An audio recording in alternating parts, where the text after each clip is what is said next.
Welcome to Clandestine Cases. The small, dusty bookshop nestled in a quiet corner of St. Mary Mead was a place where the world seemed to pause. Its shelves sagged under the weight of centuries-old volumes, and the air smelled of aged paper and wood.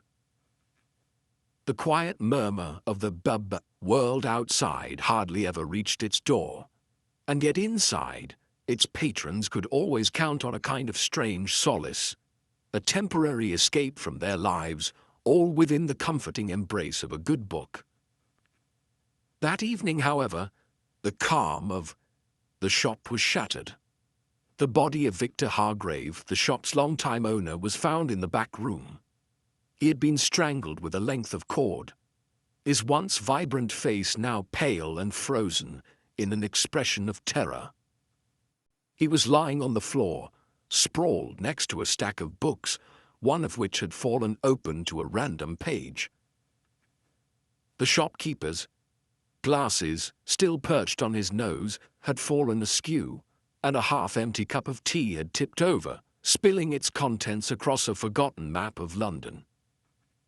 At first glance, it appeared to be a straightforward case. Someone had snuck into the shop after hours and killed him. But the more the police examined the scene, the more questions emerged.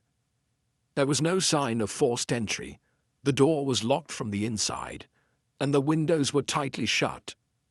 Nothing appeared to have been stolen, and there was no indication of a struggle. The cord used to strangle him was ordinary, nothing special about it. The only thing that stood out was a peculiar detail. In the pages of the book Hargrave had been reading, someone had written a single strange word in the margin. Sphinx, the authorities were at a loss. What was the significance of the word? Why had it been written in the middle of a page about a completely unrelated topic, 19th century English poetry? It made no sense. The book, the clue, the victim. It all seemed to point in directions that led nowhere. It wasn't until Miss Marple, the village's quiet but sharp-minded sleuth, arrived that anyone began to see how truly tangled the web had become. She entered the bookshop early the next morning, greeted by the scent of fresh dust and ink. The police had already arrived and were combing through the shop, but their efforts seemed futile. Inspector Gregory, a tall man with furrowed brows and a half-hearted smile, stood near the back of the shop talking to a constable. He caught sight of Miss Marple and gave her a polite nod, though his expression was far from welcoming. "Miss Marple," he said, clearly trying to mask his frustration, "I suppose you're here to offer your usual insight?" There was a hint of sarcasm in his voice, but Miss Marple paid it no mind. "I'm afraid I must," she said with a kind smile. "Such an interesting case and so many strange details. I'm sure I'll be able to help you clear up a few things." The inspector rolled his eyes but stepped aside, allowing her to approach the crime scene. Miss Marple's eyes immediately swept over the room, taking in every detail: the fallen teacup, the still open book, the lifeless body on the floor. "Quite the puzzle," she murmured to herself. "So many clues, yet none of them seem to connect." The police had done their best to reconstruct what happened, but as they had surmised, nothing about the scene made sense. Hargrave had been alone in the shop. No one had seen or heard anything unusual. His neighbors were all quiet, respectable folk who had no obvious reason to harm him. And yet here he lay, dead under such bizarre circumstances. Miss Marple crouched next to the body, her hands folded neatly in her lap as she examined Hargrave's features. He was a man of perhaps 50, with graying hair and a slight frame. Nothing about his appearance suggested he had been involved in anything untoward. He had been a fixture in the village for years, a mild-mannered bookkeeper with a passion for old literature. But there was one thing Miss Marple noted: his hands. They were not the hands of a simple shopkeeper. They were roughened, the fingers calloused and worn. She noted the faint remnants of ink beneath his nails. He'd been working on something recently, something involving writing. Miss Marple's gaze shifted to the book, Sphinx, the word scrawled in the margin. She flipped through the pages, examining the book carefully. But there was nothing particularly remarkable about it. It was, in fact, a nondescript collection of poetry by forgotten Victorian authors. Still, she could feel something lingering in the air. Something wasn't right. She straightened up and took a deep breath, her mind piecing things together slowly, carefully. "Inspector, I believe I'd like to speak to the shop's regular visitors," she said. "The ones who came in most often." Gregory hesitated, but only for a moment. "I suppose there's no harm. But they'll tell you the same thing we already know. Nothing odd about them."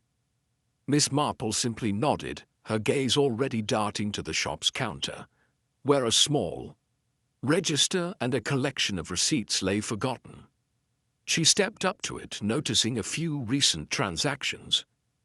Most of them were innocuous, for books that were no doubt of little value.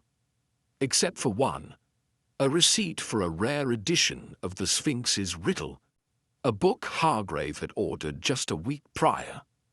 The buyer, none other than Arthur Wensley, an author and a frequent visitor to the shop. He was known for his fascination with ancient riddles, cryptic symbols, and puzzles. It seemed entirely coincidental, but Miss Marple's instincts told her otherwise. She couldn't help but wonder if Wensley's interest in the Sphinx was more than academic. "Perhaps I should visit Mr. Wensley," she mused aloud, barely looking up as she carefully folded the receipt and tucked it into her pocket. "Inspector." Gregory shook his head. "You're wasting your time. The man's harmless enough at least. He spends his days in that musty library of his, scribbling nonsense." But Miss Marple simply smiled, unbothered by his dismissive tone.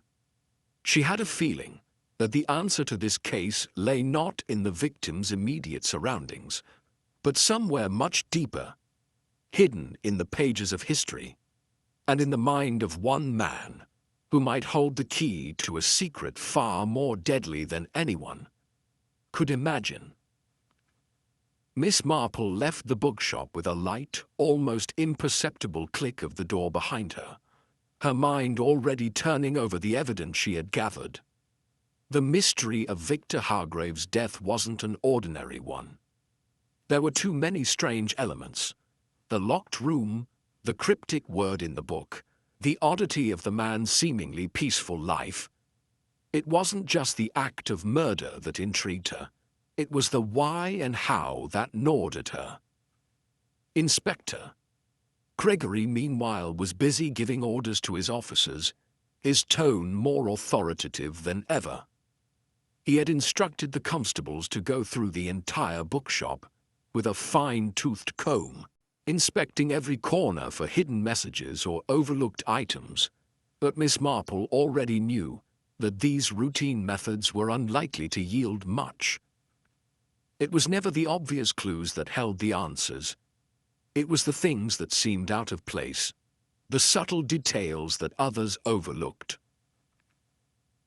As she passed the front of the bookshop, she saw Arthur Wensley standing at the edge of the street, watching the shop with an almost nervous intensity. The author looked like he had been waiting for something, perhaps hoping to go unnoticed. Miss Marple had seen him before, of course. He was a regular visitor to the bookshop, often dropping by to search through the antiquarian bookshelves for obscure tomes, ones that only he seemed to have an interest in. But today, his stance was different. There was something oddly cautious in the way he glanced around, almost as though he were trying to avoid being seen. His usual air of scholarly detachment was gone, replaced by a thin sheen of sweat across his forehead. Miss Marple decided to approach him, taking slow, deliberate steps as she moved toward the man. She had learned long ago that people were most telling when they thought no one was watching. "Mr. Wensley," she called out, her voice soft but unmistakable. The author jerked slightly at the sound of her voice, his hand instinctively reaching for his coat pocket. "Miss Marple," he said, his tone a little too quick, a little too smooth. "What brings you here this morning? I trust you've been briefed on poor Victor's tragic passing." "Indeed," Miss Marple said, her gaze unwavering. "It's a dreadful thing, isn't it? Though I must confess, there are a few peculiarities about the case that have caught my attention." She paused, her expression friendly yet probing. "I was hoping you could help me, Mr. Wensley. I understand you recently purchased a rare book from Victor's shop, The Sphinx's Riddle. A curious choice, don't you think?" Wensley stiffened at the mention of the book, his eyes darting away for the briefest moment before he looked back at her. I suppose it's an interesting read. Nothing out of the ordinary, really. I've always had an interest in ancient puzzles and riddles." Miss Marple studied him carefully, noting how he avoided meeting her gaze, his voice a touch too rehearsed. "Yes, quite. And did you find what you were looking for in that particular volume?" Wensley hesitated. "Well, I suppose there were a few things I'd hoped to discover. Some old references, nothing too unusual, just scholarly pursuits, nothing more." Miss Marple smiled, but it was a smile that didn't quite reach her eyes. "I do find it curious, though, that after purchasing such a book, Victor Hargrave should meet such a fate, don't you? It makes me wonder if perhaps there was something more to his interest in the volume than simply indulging a customer's taste in obscure literature." The author's eyes flickered with what Miss Marple knew was guilt, but it was gone almost as quickly as it had appeared. "I can't imagine what you mean, Miss Marple. I'm certain the police will find the real culprit soon enough. I'm just a humble scholar. No involvement with any crime." Miss Marple nodded thoughtfully. "Yes, of course. Still, it's always the case that the most innocuous things, an object, a word, even a glance, can hold more meaning than they seem at first. Wouldn't you agree?" Wensley's face paled slightly, but he quickly regained his composure. "Well, I must be going," he said, backing away with forced politeness. "Good day to you, Miss Marple." As he turned to walk away, Miss Marple's eyes followed him. There was more to the man than met the eye.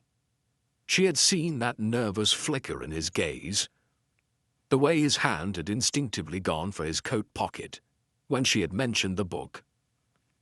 She had no proof yet, but she knew instinctively that he was hiding something. Perhaps it wasn't his involvement in the murder itself, but there was definitely something he wasn't sharing. With that thought, Miss Marple made her way back into the bookshop. She took a moment to stand in the doorway, observing the scene again with her practiced eye. The officers had yet to find anything of note in the shop, and Inspector Gregory was still speaking with a constable near the back room. Miss Marple's gaze drifted across the shelves, past the half-empty teacup, and finally landed on a peculiar object, a small brass key lying beside a stack of old books near the counter. It was an odd thing to be left behind, particularly in such a well-kept shop. The key was too polished to have been simply overlooked. It looked like it had been deliberately placed there. Miss Marple stepped forward, her fingers hovering over the key before she picked it up gently. She examined it closely. There was no mistaking its purpose. It was too small to fit the door and too ornate for a simple cupboard. but it could very well belong to a box or a drawer, one that wasn't immediately visible in the shop. The detective's mind began to piece the fragments together. The locked room, the cord, the Sphinx, and now this key. They were all connected, but the exact nature of that connection eluded her. She slipped the key into her pocket, deciding that this new discovery needed further investigation. Perhaps it was a key to one of the mysteries Hargrave had been hiding, something that would lead her deeper into the heart of the case. She couldn't shake the feeling that the real story was just beginning to unfold. "Inspector," Miss Marple called, turning back to the man who was still speaking with the constable. "I think it's time we visit Mr. Wensley's residence." Gregory raised an eyebrow. "What for?" "There are some things I believe he might be hiding," Miss Marple said, her voice calm and sure, "and I have a feeling that key will unlock more than just a drawer." The inspector hesitated for only a moment before he nodded, though he seemed uncertain. "Lead the way, Miss Marple," he said, and together they stepped out into the cold morning air, ready to pursue the next step in the mystery that, for all its complexity, was beginning to reveal its hidden patterns. The morning air had a chill to it, as Miss Marple and Inspector Gregory arrived at the modest home of Arthur Wensley. It was a quaint cottage, tucked behind a row of hedges on a quiet lane. The garden was overgrown, the flowers struggling to bloom under the weight of neglect, and the windows were curtained tightly, casting the house in shadow. Despite its outwardly peaceful appearance, there was an unmistakable tension in the air, as though the house itself knew something was amiss. Miss Marple gave the door a brief tap before pushing it open, the old hinges creaking in protest.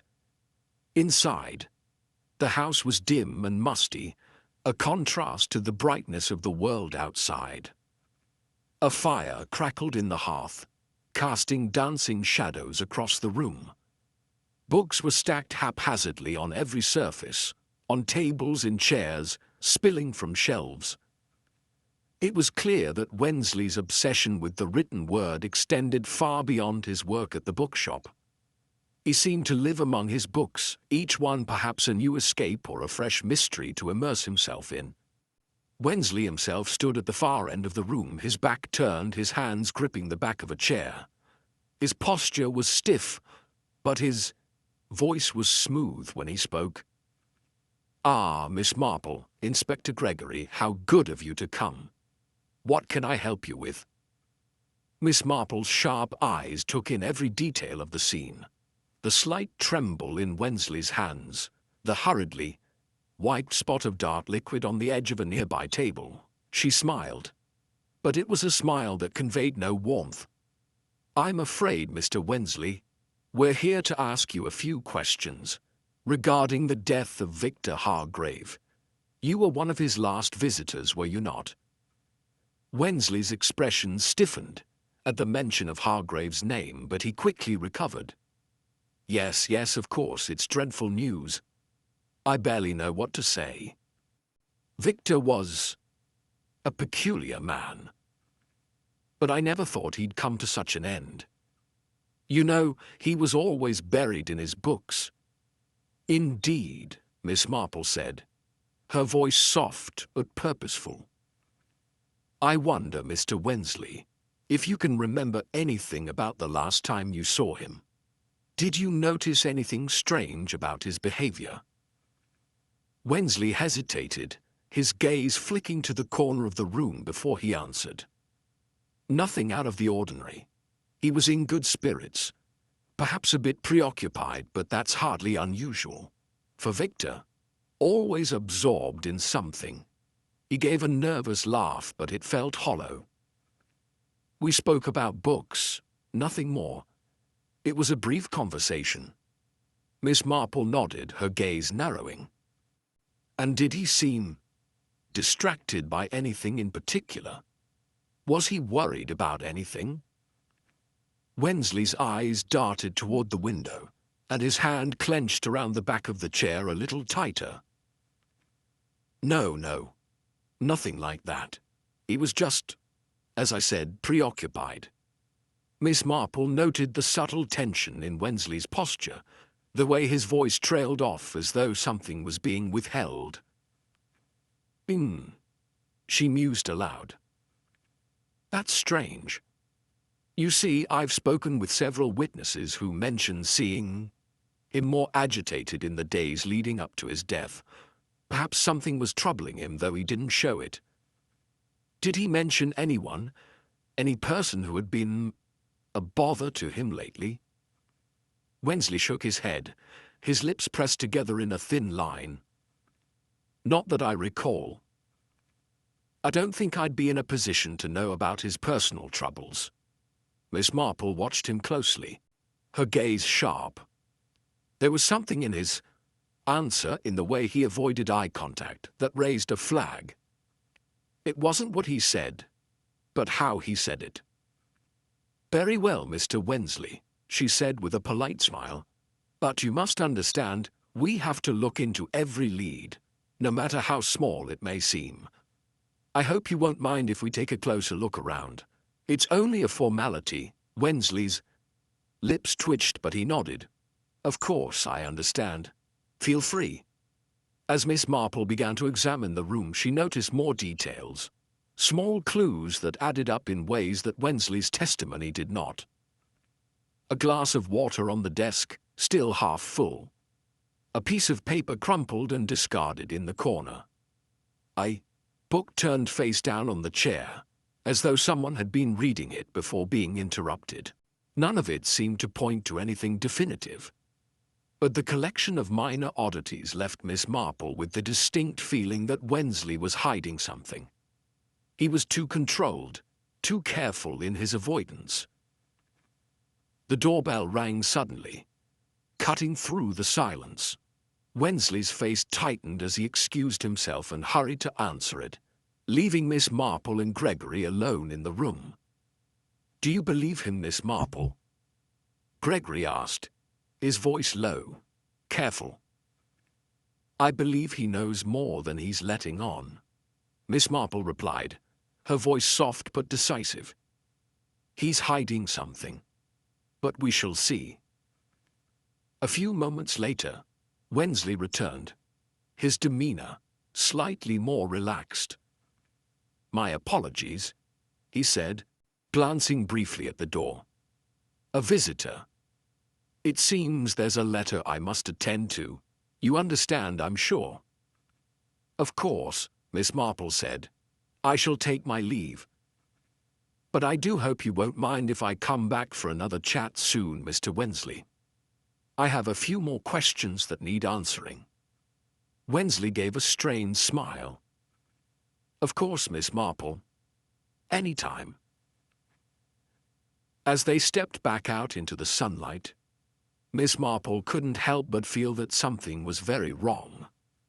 Wensley had given them only the smallest morsels of information, and in return he had concealed something vital. But what? And why? As they walked back toward the car, Gregory was still mulling over the conversation. "What do you think, Miss Marple? Should we press him harder?" "Not yet," she said, her eyes scanning the street as she walked. "He's not quite ready to break. But he will be. We just need to give him a little more room to reveal his secrets. People like Mr. Wensley are not so clever as they think." Inspector Gregory nodded, his brow furrowing. "And what about the other witnesses?" Miss Marple paused, considering. "Ah, yes. We must speak to them next. They may hold the key to unraveling this whole affair. They may think they know nothing, but in truth, they may have seen much more than they realize. It's time to listen closely." As they got into the car, the detective's mind was already turning over the next steps. The witnesses would be key, she knew. They would offer more than they thought. But just like Wensley, they too were playing a part in a larger game of deception. And Miss Marple had never been one to be fooled by appearances. The truth was, waiting to be uncovered, one careful question at a time. Miss Marple sat in her chair by the fire, the warmth of the room contrasting sharply with the cold clarity of her thoughts. She had spent the last few days combing through the evidence, speaking to witnesses, and piecing together a complex jigsaw of motives, alibis, and half-truths. Nothing, it seemed, could offer a straightforward answer. Every person involved in the case had a reason to be there, but none of those reasons made sense when considered alone. It was as though the pieces of the puzzle refused to fit together no matter how carefully she examined them. Inspector Gregory, on the other hand, was pacing back and forth in frustration, a piece of paper clutched tightly in his hand. "I don't get it, Miss Marple. Wensley's alibi checks out. He was seen leaving the bookshop around the time of the murder, and there's no sign of him anywhere near the scene after that. But still, something doesn't sit right with me. Why would he act so nervous?" Miss Marple raised an eyebrow, her fingers steepled in thought. "I've been thinking about that very thing.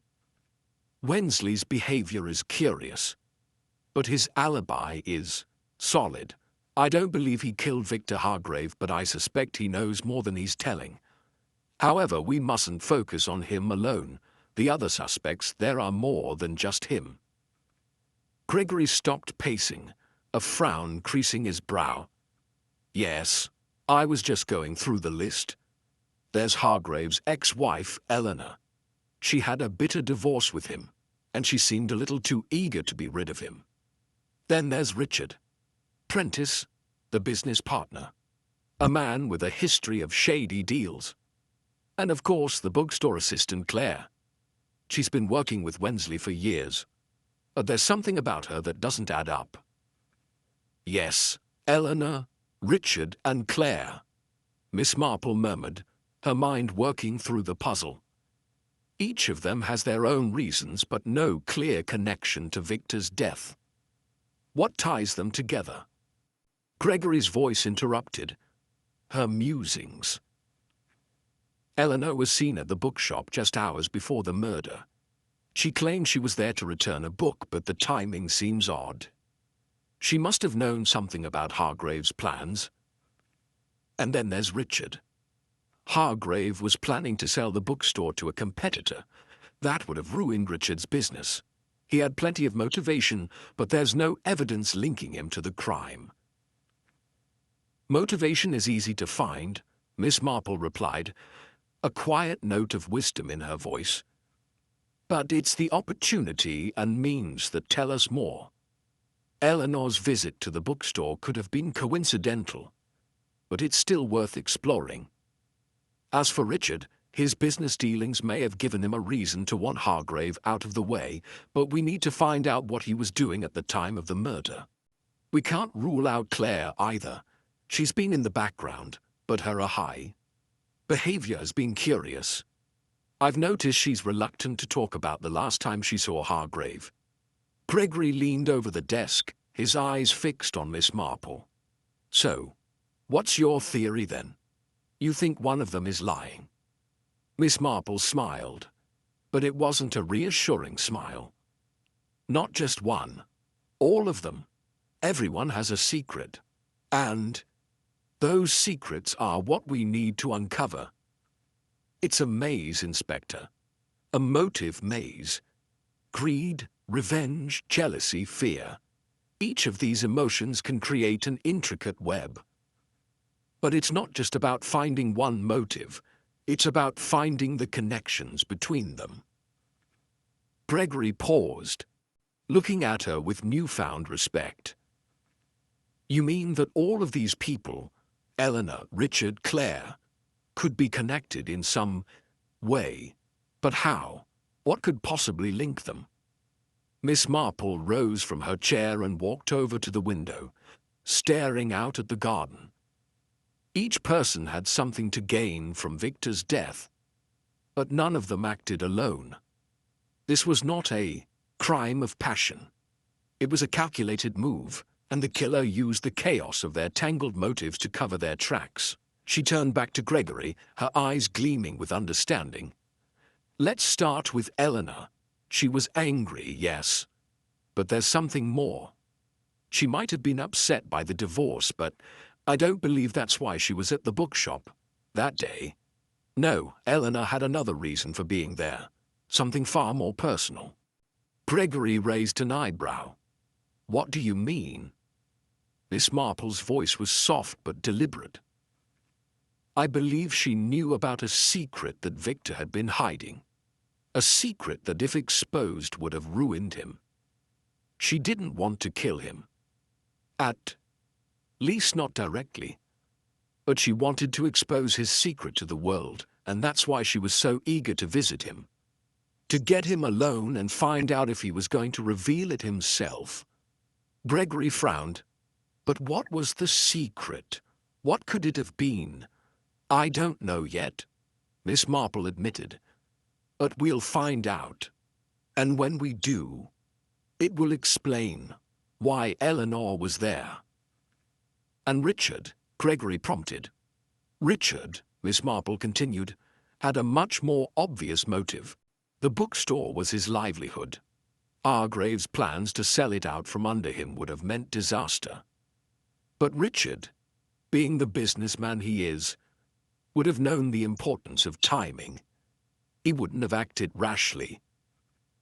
Perhaps he saw an opportunity, a chance to gain control of the bookstore after all. Gregory shook his head. You think he might have had something to do with Hargrave's death? Miss Marple didn't answer right away. She let the silence hang in the air for a moment before replying. I'm not sure, but I think Richard knew more than he let on. Perhaps he wasn't the one to strike the fatal blow, but he may have helped, orchestrated. There's a difference between being the killer and being an accomplice, Inspector. And I suspect Richard was involved in some way. And Claire? Gregory asked, his voice low, as if sensing Miss Marple's growing resolve. Ah, Claire, Miss Marple said with a soft sigh. She is the most interesting of all. She had been working with Wensley for years, and she had become an integral part of the bookshop. But recently, there were signs of tension between her and Hargrave. I believe she wanted something more than what she had, a bigger role in the business. Perhaps she saw Victor's death as the key to her own advancement. Maybe she didn't kill him, but she knew someone who could. And she was willing to help them. Gregory sat back in his chair, clearly deep in thought. So, what are you saying? That all of them had something to gain, but none of them acted alone? Miss Marple nodded slowly. Exactly. They each had a reason to be involved, but none of them would have killed Victor on their own. They needed each other to make it happen. Gregory stood up, pacing once again. So, what's the next step? Do we confront them all at once? Miss Marple smiled a little at the thought. No, we'll take it slowly. We'll keep asking questions, pressing gently. The truth will unravel itself if we give it enough time. Gregory seemed to sense the weight of Miss Marple's words. There was no rush, no grand showdown. Just patience. It was her method, and it had never failed before. The days that followed were a blur of activity. The authorities had found what they believed was the breakthrough they had been waiting for. A letter. It had been tucked away, hidden behind a stack of unsold books in the back corner of Victor Hargrave's office. The letter, which was written in a hurried, slanted hand, appeared to be from Richard Prentice, the business partner. It was a confession, albeit veiled in terms that implied a desperate plea for Hargrave's forgiveness. The authorities, seeing the letter as the key to unraveling the mystery, acted quickly. Within hours, Richard was brought in for questioning. He denied any involvement, of course, but the authorities were convinced they had their man. They were so certain, in fact, that an arrest was imminent. Miss Marple, however, was not convinced. She had spent the better part of the last 2 days rereading the notes, listening to the various witnesses' accounts, and considering the oddities that lingered in the case. There were too many gaps, too many things left unsaid. The pieces of the puzzle might have seemed to fit, but she sensed an unsettling tension beneath the surface, a thread that didn't align with the rest of the fabric. She could feel the trap being set, but it wasn't for Richard. Inspector Gregory, ever the diligent officer, had been caught up in the excitement of the apparent breakthrough. "We've got him, Miss Marple," he said with a grin, his eyes wide with confidence. "The letter ties him directly to the crime. He knew Hargrave was planning to sell the bookstore to a competitor, and he's angry. It's all in the letter. We've got our motive, our opportunity, hell, even our confession." "Missy." Marple looked at him, her face calm but her eyes sharp. "I'm afraid, Inspector, that you may have jumped to conclusions. Richard's letter may seem like a confession, but it doesn't sit right with me. There's something about it that feels staged. Almost too perfect." Gregory stopped, his enthusiasm faltering slightly. "You don't think it's real? It's written in his handwriting." "I don't doubt that," Miss Marple replied, her voice steady. "But the letter itself. The tone is odd. Richard, as we've seen, is a careful man. He's calculating. This letter reads as if he's being cornered and is trying to absolve himself. But there's a level of desperation in the words that doesn't align with the Richard I've observed." Gregory crossed his arms, looking skeptical. "But if it's not Richard, who else would have done it? Eleanor, Claire. They all seem to have motives, but this letter, Miss Marple, it's a direct link." "I'm not denying that Richard had a motive," Miss Marple said quietly, her fingers tapping on the armrest of her chair. "But that's not enough. There's something more here, something we're missing."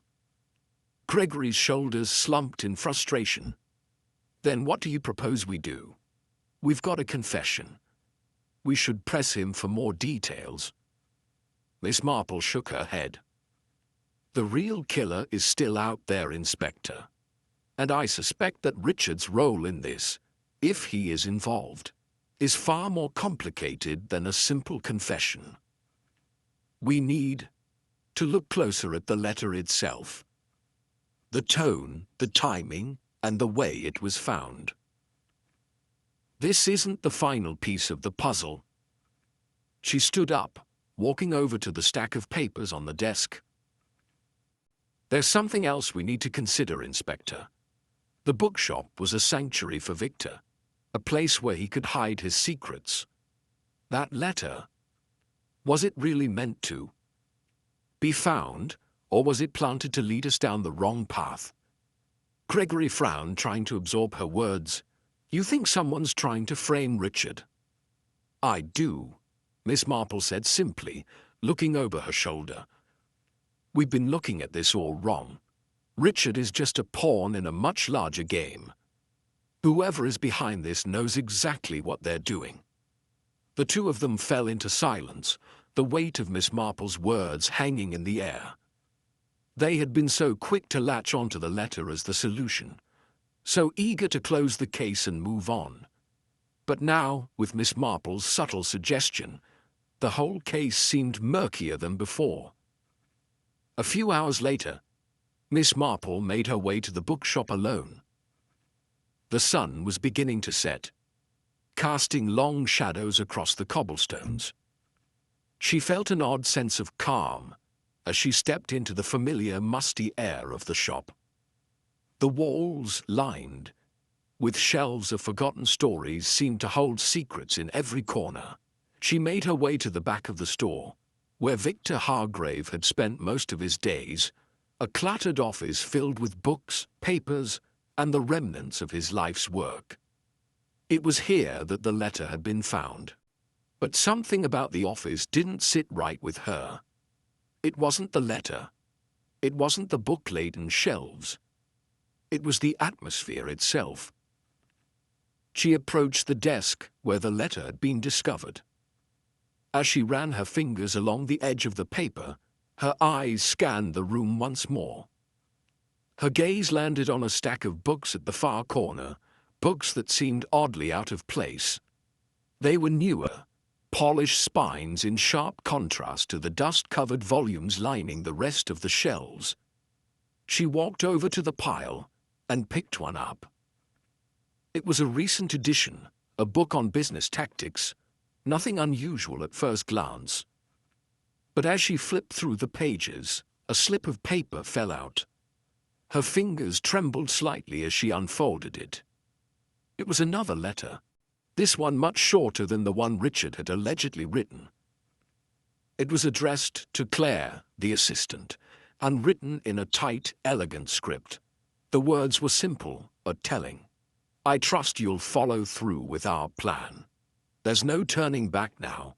Remember, Victor can't be allowed to win the E."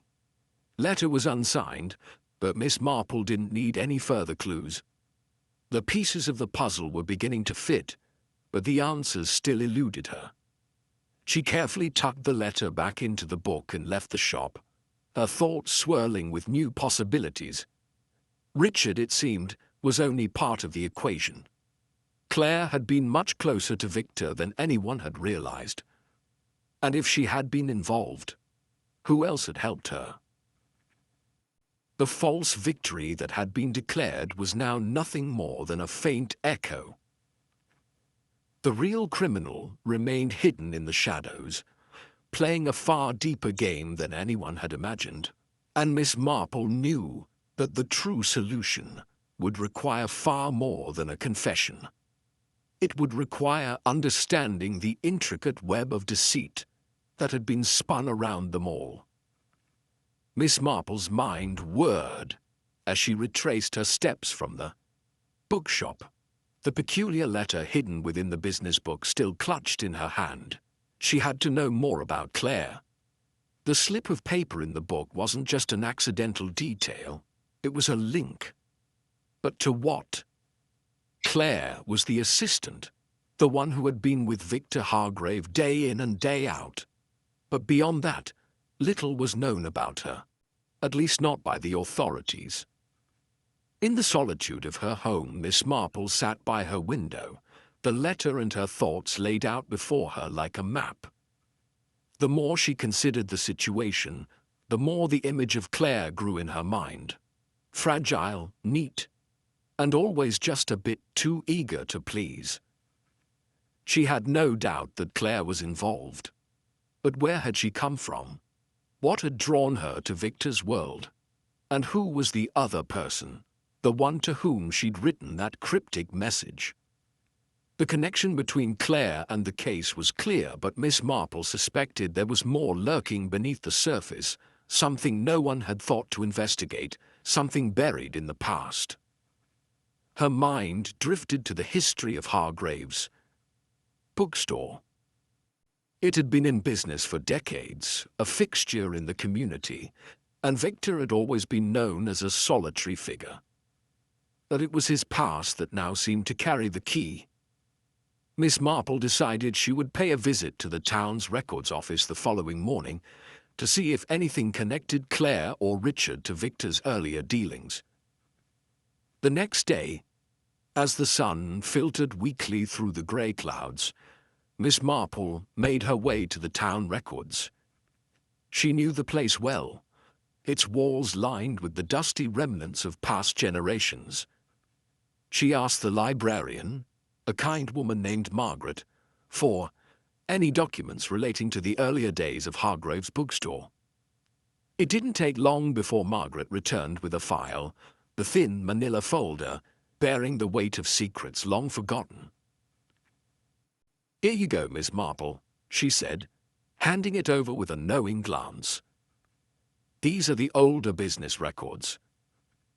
There's not much here, just some leases and financial statements from years ago. But I imagine you'll be looking for more." Miss Marple thanked her, carefully perusing the papers. At first glance, the records seemed mundane. There were transaction logs, rent payments and utility bills, all the routine paperwork one would expect from any business. But one document stood out. It was a deed of sale, signed by Victor Hargrave and a man named Edward Bishop. Edward Bishop. The name stirred something in Miss Marple's mind, but she couldn't place it immediately. She scanned the rest of the document. It was dated almost 30 years ago. The details were about a significant portion of property next to the bookshop, a lot that Hargrave had purchased from Bishop at a highly advantageous price. The document also referenced a quiet dispute over a shared interest in some of the adjacent land, a deal that had, on the surface, seemed to fall through after a short exchange. Miss Marple's heart skipped a beat. The land transaction had never been mentioned before. There had been no indication that such a deal had happened. And yet here it was. The name Bishop, too, seemed familiar, almost too familiar. She continued reading. According to the document, the deal had been kept out of the public eye, with Bishop disappearing from town shortly thereafter, and the land never being developed.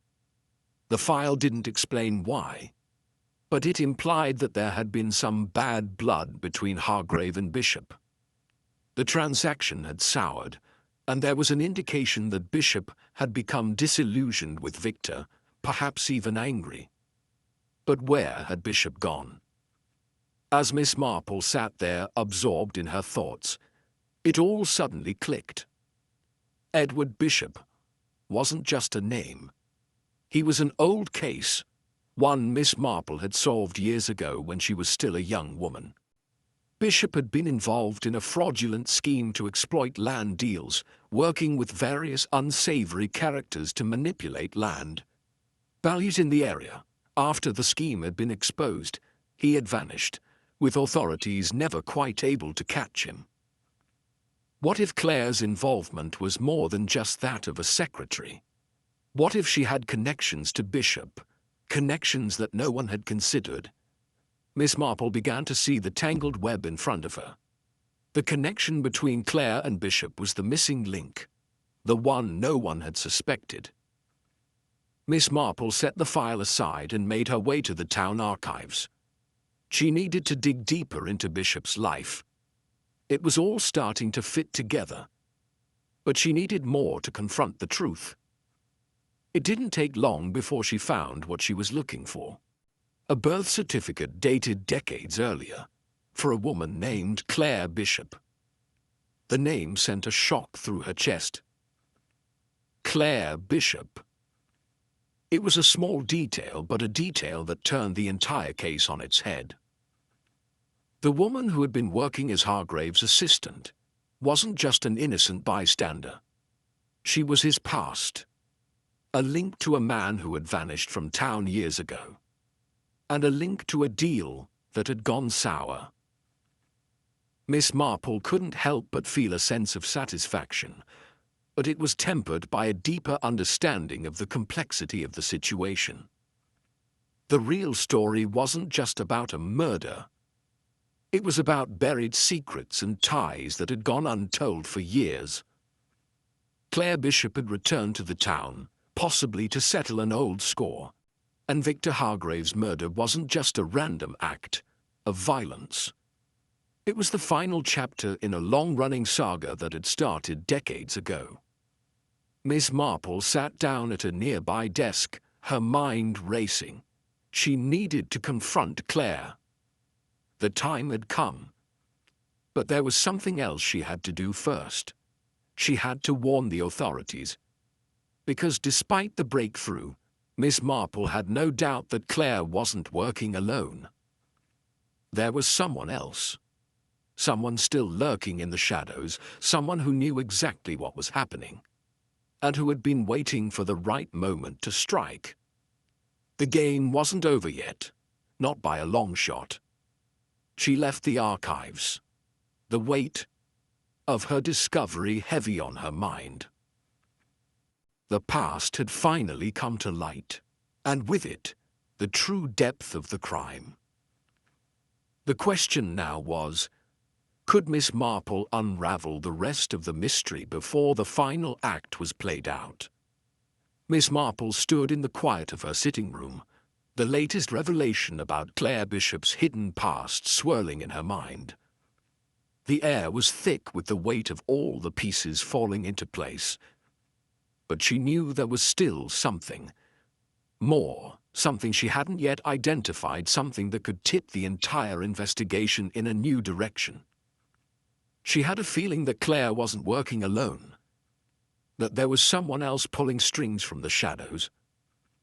Miss Marple took a deep breath, pushing aside her mounting frustration.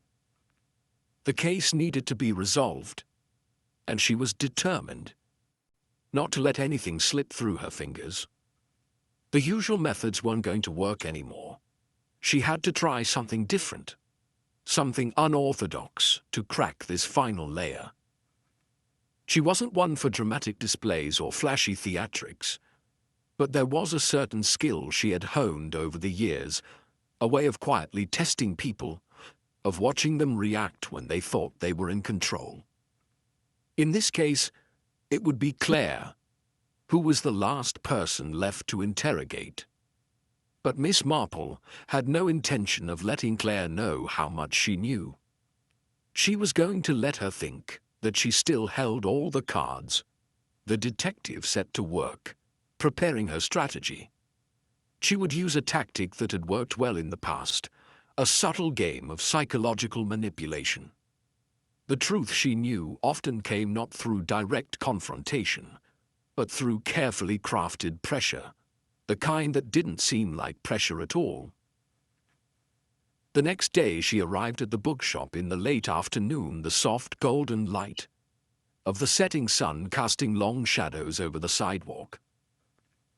Claire was at the counter when Miss Marple entered, her hands still precise as she shelved the latest batch of books. "Good afternoon, Miss Bishop," Miss Marple greeted her, her voice calm and unhurried. "I was just wondering if you could spare a moment to chat." Claire looked up, her pale blue eyes flickering momentarily, before her practiced smile returned. "Of course, Miss Marple. How can I help you?" Miss Marple took a seat at the small table by the window, where the light streamed in and softened the space. "I've been thinking," she began, her voice casual, almost as though she were talking about an ordinary matter. "You know, I've heard a lot about your family over the years. Your father, Edward Bishop, he was quite the controversial figure in this town, wasn't he?" Claire's movements faltered for a split second, just enough to catch Miss Marple's sharp eye. She quickly regained her composure, but it was enough. A subtle crack in her otherwise perfect facade. I'm not sure what you mean," Claire replied, her voice just a little too high-pitched, a little too rehearsed. "Oh, it's quite all right," Miss Marple said, her tone still gentle. "It's all in the past, after all. I just thought, with your father's history in the land dealings, you might have inherited an interest in the local history of the area as well. Quite a lot of fascinating stories here, really. And I've always enjoyed discussing these things with the people who have a connection to them." Claire hesitated, her eyes darting briefly to the door, as though weighing her options. "I'm afraid I don't share much interest in history these days. My focus is really on the present." Of course," Miss Marple said smoothly, leaning back in her chair and crossing her arms with a faint smile. "I completely understand.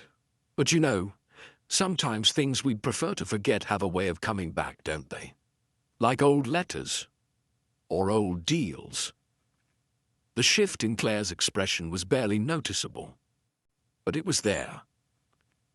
The moment she heard those words, "old deals," there was a slight twitch of her left hand, a twitch that no one but Miss Marple would have noticed. She had touched the surface of something Claire had clearly hoped to bury. Claire tried to recover, her eyes locking onto Miss Marple with a more controlled, but still somewhat strained gaze. "I don't know what you're implying, Miss Marple." Miss Marple nodded slowly, as though she were considering Claire's words carefully. "It's just curious to me, you see, how history sometimes circles back. We don't always get to decide when it does. I suppose that's part of the intrigue of this case. It makes you wonder how much of what we've been told is true, and how much has been carefully hidden behind some charming smiles and friendly faces." Claire's hand tightened on the edge of the counter. "I've always been open with the authorities. I've done nothing wrong," she said, her voice almost defensive. Miss Marple could sense the change in the air now, the slight shift in Claire's demeanor as the room seemed to close in around her. She wasn't ready to push harder yet, but Miss Marple's sharp mind noted every subtle clue in Claire's reaction. "I'm sure you have," Miss Marple said, her tone still warm. But there was something more in it now, a quiet suggestion that wasn't quite an accusation, but carried an unspoken weight. "But sometimes the truth has a funny way of slipping through the cracks, doesn't it? Almost as if it's waiting for someone to come along and notice it." Claire looked away for a moment, her lips pressed together as though fighting the urge to say something, anything to cover the crack that had just shown itself. When she spoke again, her voice was slower, more controlled. "I think I'd prefer to leave the truth to the professionals. I'm sure they'll sort everything out soon." Miss Marple let the silence hang for a moment, before speaking again, her voice soft yet piercing. "I've always thought that the truth has a way of revealing itself when it's least expected. And sometimes the most unexpected clues are the ones that lead to the most interesting discoveries." Claire's eyes flickered toward the door again, her jaw tightening in a way that betrayed her calm exterior. Miss Marple knew the game was almost over. Claire was no longer in control of the situation. With the calmest of smiles, Miss Marple rose from her seat. "Well, Miss Bishop, I'm sure you've been more than patient with me. I do appreciate your time." As Miss Marple turned to leave, she could hear Claire's breath catch in her throat, and just for a moment, Claire looked as though she might say something else, something that could unravel the whole charade. But the words never came. Miss Marple stepped outside, the cool air brushing against her skin. She knew it was only a matter of time now. Claire had cracked, just enough to let the truth slip through. All Miss Marple needed now was the final piece to complete the puzzle. The game was almost won, and with the smallest of cracks revealed in Claire's carefully constructed facade, Miss Marple knew the final confrontation was closer than ever. The following morning, Miss Marple returned to the scene of the crime, the quaint little bookshop that had become the nexus of this tangled web. She stood in front of the shop for a moment, gazing at the weathered sign that swayed ever so slightly in the breeze, casting a long shadow across the cobblestone street. There was a strange sense of finality in the air, as if she could feel the case reaching its climax, the tension rising with every passing minute. The conversation with Claire the day before had left her with a strong sense of unease. It wasn't just the way Claire had reacted when pressed about her father's past. nor the carefully veiled hints of something darker lurking beneath the surface. It was the quiet feeling that something was about to change. Claire was hiding something, but Miss Marple knew she couldn't corner her just yet. There was still more to uncover, more threads to pull at. Miss Marple walked through the front door of the bookshop, the familiar chime of the bell above the door signaling her arrival. The air inside was heavy with the scent of old pages and polished wood, the soft murmur of the shop's solitary rhythm filling the space. Claire was behind the counter, her posture tense, but her expression concealed behind the professional mask she wore so well. "Good morning, Miss Bishop," Miss Marple said warmly, offering a friendly smile. "I've come by to check in on a few things. Nothing too serious, of course. Just a little clarification." Claire glanced up, her eyes wary, but she managed a polite smile in return. "Of course, Miss Marple, I'm always happy to help." Miss Marple began her casual walk around the shop, her fingers brushing the spines of the books as she passed. She was taking her time, allowing herself to absorb the surroundings, letting the space speak to her. But something felt off, as though the atmosphere had shifted slightly since the last time she was here. There was an undercurrent of tension that had not been there before, an almost imperceptible change in the rhythm of the place. She stopped by the desk where Claire had been, sitting where Miss Marple had last visited. The small wooden drawer in the corner, where Claire kept her personal items, was slightly ajar. Miss Marple's eyes narrowed. The drawer had been closed tight before. She was certain of it.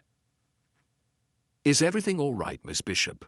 she asked, her tone light but her eyes sharp. Claire's gaze followed Miss Marple's line of sight to the drawer, her body stiffening imperceptibly. "Yes, of course. Just a little disorganized, I suppose," Claire replied quickly, walking over to shut the drawer with a slight force that seemed a little too deliberate. Miss Marple made a mental note. She knew better than to confront Claire directly. There was no need to tip her hand just yet. Instead, she continued her seemingly casual inspection, letting the silence stretch between them. It wasn't long before Miss Marple's attention was drawn to a small envelope on the counter. It was thin, its edges frayed slightly, and it appeared to have been opened recently. She didn't recall seeing it there the last time she visited. Intrigued, she moved toward it, noting the faint, smudged ink on the flap. "Ah, what's this?" Miss Marple said, her voice light, almost as if she were making an innocent comment. Claire's eyes flickered nervously toward the envelope.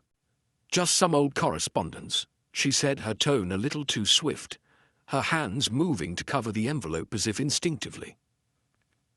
"Old correspondence?" Miss Marple repeated, raising an eyebrow.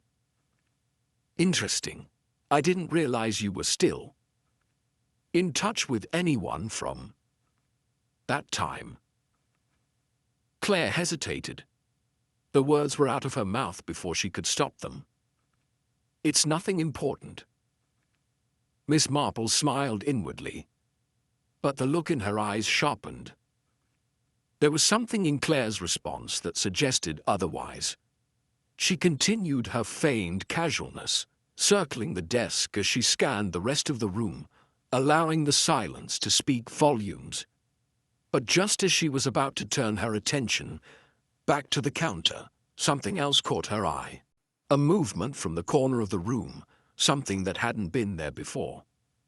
She stepped toward the back of the shop, her footsteps measured but swift, as she moved past the rows of dusty bookshelves toward the small office at the back. It was there, behind a stack of books, that she found it. A set of old leather-bound journals stacked haphazardly on the floor, their spines cracked and worn. At the very top of the pile was one that hadn't been there the day before, a journal with no title, its cover unmarked, its pages slightly yellowed with age. Miss Marple picked it up carefully, her fingers grazing the rough surface. She was certain that it wasn't there earlier. The moment she opened the cover, her eyes widened. The first few pages were filled with hurried, scrawled writing. Notes about transactions, odd references to people she didn't recognize, and, disturbingly, a few mentions of the shop itself, written in a cryptic manner. There were dates, names, and figures that didn't add up. But it was the last entry that made Miss Marple's heart skip a beat. The journal mentioned a meeting set for the following day, the day after the murder. It was brief, but the last words on the page caught her eye. "The evidence is in place. No one will look here." Miss Marple's pulse quickened, and she slammed the journal shut. She was about to leave the office and confront Claire when her eyes caught a sudden movement behind her, a flash of something darting out from the corner of her vision. She turned in time to see Claire rush to the desk, a frantic look on her face, her hand closing over the envelope before Miss Marple could say a word. But it wasn't the envelope that caught Miss Marple's attention now. It was the way Claire's fingers trembled as they closed around it, and the way her gaze darted nervously toward the door. A surge of realization flooded Miss Marple's mind. The evidence. The crucial piece of evidence that Claire had hidden was gone. The letter that had once been lying innocuously on the counter was no longer there, replaced by a quick, calculated act of distraction. The detective didn't need to ask any more questions. She'd been played, but the game wasn't over yet. Claire had removed the final piece from the puzzle, the one that might have revealed everything. Someone was working against her, someone who was always one step ahead, as Miss Marple left the bookshop. The weight of the missing evidence hung heavily in the air. The stakes had risen. Claire had just made a fatal mistake. As Miss Marple walked away from the bookshop, the weight of the missing evidence pressed down on her mind like an iron fist. She knew Claire was hiding something, but now it was clear that she was being played. Her every move countered by someone who was always one step ahead. There was no longer any doubt in Miss Marple's mind. The cleverness, the subtle manipulations, they all pointed to someone far more dangerous than she'd initially thought. The air outside was cool, the streets quiet in the late afternoon, but Miss Marple's thoughts raced. Claire had made a crucial error, a mistake that would undoubtedly come back to haunt her. And yet, Miss Marple could not shake the feeling that something much larger was at play. The missing letter, the cryptic message in the journal, it all pointed to an intricate web of lies, and somewhere deep within it, a second crime was waiting to happen. She had barely made it halfway down the street when her phone rang. It was a call she hadn't expected, one that sent a chill through her spine even before she picked it up. "Miss Marple," the voice on the other end crackled, but there was no mistaking the urgency. It was Detective Cray, the officer who had been assigned to the case. "We need you to come back to the shop immediately. There's been another murder." A sudden icy feeling washed over her. The words didn't fully register at first, but then the significance hit her like a thunderclap. Another murder. She had been right. The killer wasn't finished. Who? She asked, already turning on her heel to head back. "It's Claire Bishop," Cray replied, his voice grim. "She's dead. And from the looks of it, it's bad, Miss Marple. Really bad." The shock of it all stunned Miss Marple, but only for a moment.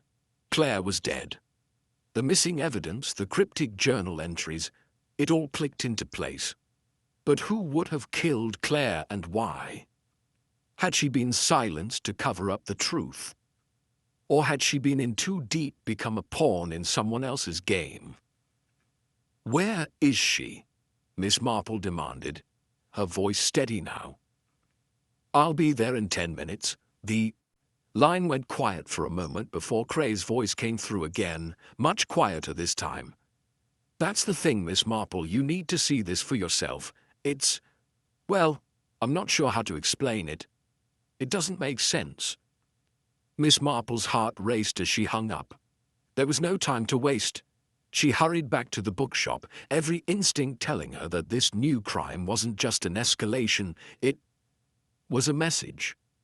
Whoever was behind all of this had made a fatal mistake. The game was changing. When she arrived, the scene was chaotic. Police officers milled about, talking in hushed tones as they cordoned off the area. The front door was wide open, and inside Cray was standing in the middle of the shop, staring at something with wide, horrified eyes. His face looked pale, his jaw tight. Miss Marple approached him, her eyes scanning the room for any sign of the new evidence she had been hoping to uncover. Claire's body was nowhere to be seen. "It's not what it looks like, Miss Marple," Cray said, his voice shaking slightly. "I don't understand it either, but you need to see this." He led her further into the shop, past the rows of bookshelves that seemed eerily empty now, as though even the shop itself was holding its breath. And then, as they reached the back office, Miss Marple stopped dead in her tracks. There, lying on the floor in the middle of the room, was Claire. But something was terribly wrong. She wasn't lying in a typical position. Her body had been arranged, not in the usual manner of a victim of violence, but in a way that suggested deliberate intention. Claire's hands were clasped in front of her, fingers interlaced as though in peaceful repose, but her eyes were wide open, staring vacantly at the ceiling. Her mouth was slightly ajar, but the real shock lay in the scene surrounding her. On the floor, scattered like breadcrumbs, were pages torn from books. Books that hadn't been touched before. A pattern emerged as Miss Marple's eyes traced the pages. They weren't just random. They were meticulously placed. And at the very center of the scene, there was an object she instantly recognized. The envelope Claire had tried to hide earlier. It was there, resting just beneath Claire's outstretched hand, as if the victim had been trying to protect it. But something more unsettling caught Miss Marple's attention. Near the body, beside the envelope, was a small glass vial, its contents clear, and lying just next to it, an open book with a single line underlined in red ink. "The truth lies beneath the surface," Miss Marple murmured aloud, reading the line from the book. Cray was standing behind her, eyes wide. "We found that next to her, along with the vial. We're not sure what's inside it yet, but we're guessing it's poison. We'll know for sure soon enough." Miss Marple crouched down, inspecting the vial with a quiet intensity. Poison. A calculated move. Whoever had killed Claire wanted to send a very specific message. But the question still lingered. Why was Claire killed in this manner? What was the significance of the open book and the carefully placed pages? And why had the killer taken such care to arrange the scene? Turning back to Cray, Miss Marple's voice was calm but firm. "We need to find out who else was involved. This wasn't a random killing. Claire was too careful to have fallen victim like this. Someone is trying to frame her, or worse, someone is pulling the strings from behind the scenes. We're not looking at just one killer anymore. We're looking at an orchestrated crime." Cray nodded grimly, understanding the gravity of her words. "You think someone's still out there? That they're playing us?" Miss Marple straightened, her eyes narrowing. The killer was hoping to bury the truth, but they've made a mistake. Claire's death wasn't the end of this. It's just the beginning. As Miss Marple left the shop, her mind raced with the possibilities. The game had changed. The villain was still out there, and they were far more dangerous than anyone had anticipated. The stakes were higher now. And Miss Marple knew one thing for certain. She would need to act quickly. The next move was hers, and it had to be flawless. If she was wrong, more lives would be lost. If she was right, it would all come crashing down. The villain wasn't finished. And neither was Miss Marple. Miss Marple stood in the dimly lit office of the bookshop, the weight of the scene still fresh in her mind.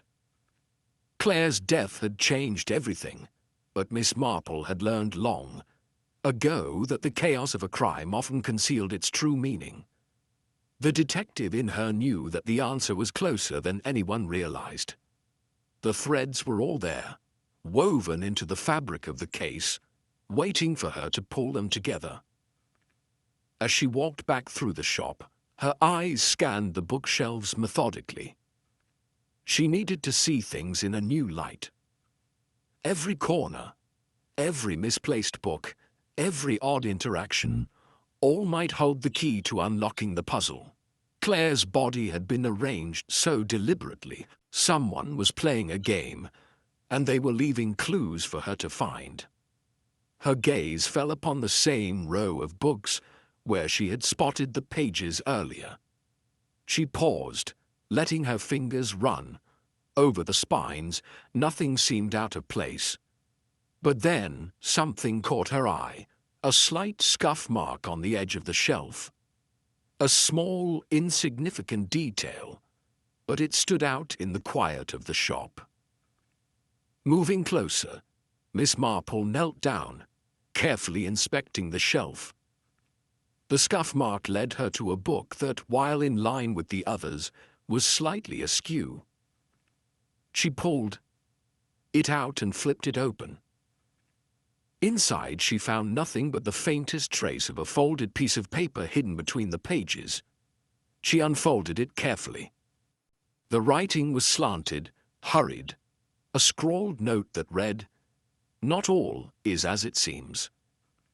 The words seemed innocuous at first glance, almost too cryptic to mean anything. But to Miss Marple, it was the echo of something she had heard before, an offhand remark from one of the witnesses. It was the same phrase that Claire's co-worker, Michael, had said during his interview when he'd been asked about the recent strange events in the shop. "Not all is as it seems," Michael had muttered, his voice laced with a peculiar nervousness. At the time, Miss Marple had chalked it up to his general anxiety. But now, with this new detail before her, it felt like a key turning in her mind. Not all is as it seems. The phrase echoed in her thoughts, growing clearer as the pieces began to shift in her mind. The more Miss Marple thought about Michael's words, the more they seemed to ring true. It was always the small, subtle things that people overlooked, details that they thought didn't matter. She recalled her conversation with Claire's other co-worker, Sarah, whose reaction to the mention of Michael had always been guarded. The way Sarah had shifted uncomfortably when asked if Claire had confided in her. Was that a sign of guilt? Or was it something more? Could Michael and Sarah both be involved? Her mind raced, weaving the connections together like a spider spinning its web. She had always believed that a mystery at its core was a story of human nature. And right now, human nature was speaking loudly to her in whispers and half-truths. She turned to Cray, who had followed her through the shop, his eyes filled with frustration and confusion. "I need you to look into Michael's past," she said, her voice quiet but firm. I think he's hiding something, and it goes further than just his work here. Cray raised an eyebrow but nodded. What exactly do you think we'll find? Miss Marple's gaze turned back to the scene of the crime, her eyes narrowing as she recalled the strange arrangement of Claire's body, the pages of books scattered across the floor, the carefully placed envelope. I'm not sure yet, but something doesn't add up. It's more than just Claire's death, it's about the messages being sent, about the pattern that's emerging. Cray followed her gaze, his brow furrowing. What pattern? The phrase, Miss Marple said softly. Not all is as it seems. It's a simple line, but I think it's a clue. The pattern is hidden in plain sight. We've been looking at the wrong people, focusing on the wrong motives. The key is Michael, and perhaps even Sarah. They've been hiding in plain sight, manipulating the investigation in subtle ways. She paused, letting the weight of her words settle. I believe they've been working together all along. Cray didn't respond immediately, but his gaze shifted toward the back office, where the body had been found. His face, still pale, grew darker as he processed Miss Marple's deduction. Are you saying Michael and Sarah killed Claire? No, Miss Marple replied, shaking her head.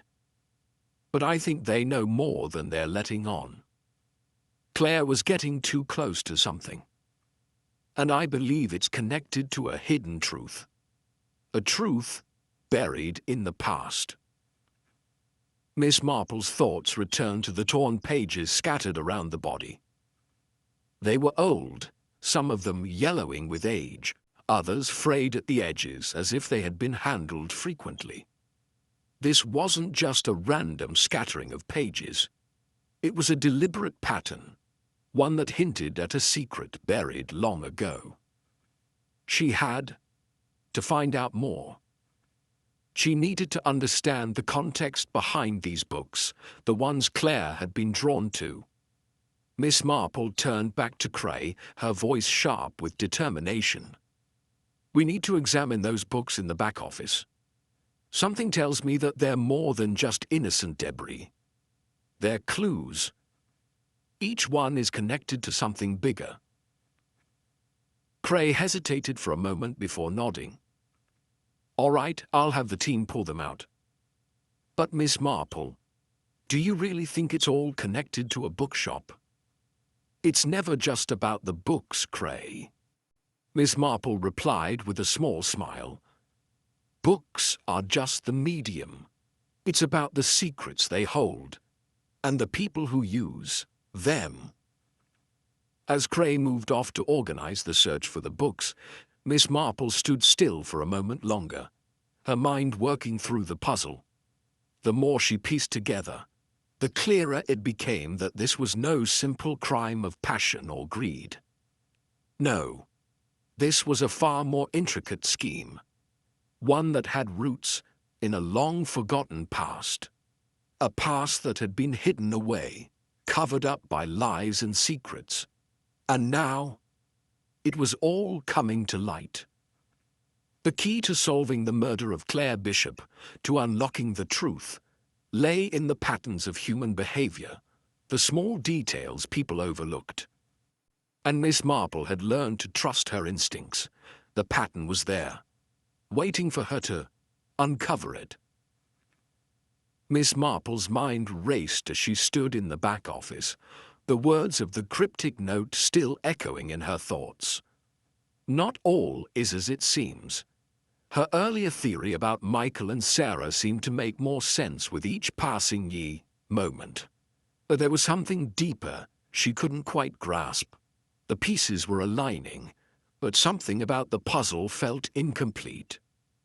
As she carefully examined the torn pages from the books, her eyes kept drifting back to the scuff on the bookshelf, the odd phrasing, and the careful precision of the murder. Everything about this case spoke of a deliberate effort to send a message, yet the message itself was hidden beneath layers of misdirection.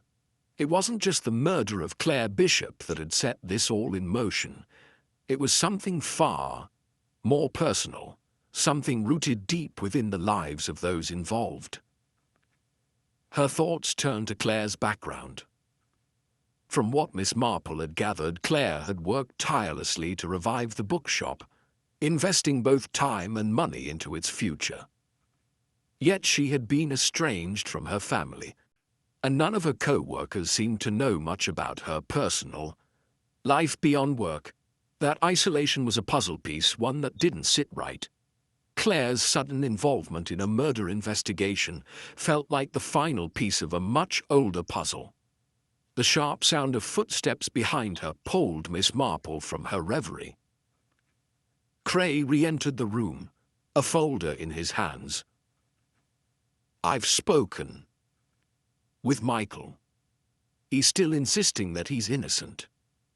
But the more I talk to him, the less I believe his story. He's covering something, and I think it's bigger than we thought." Miss Marple nodded but didn't speak.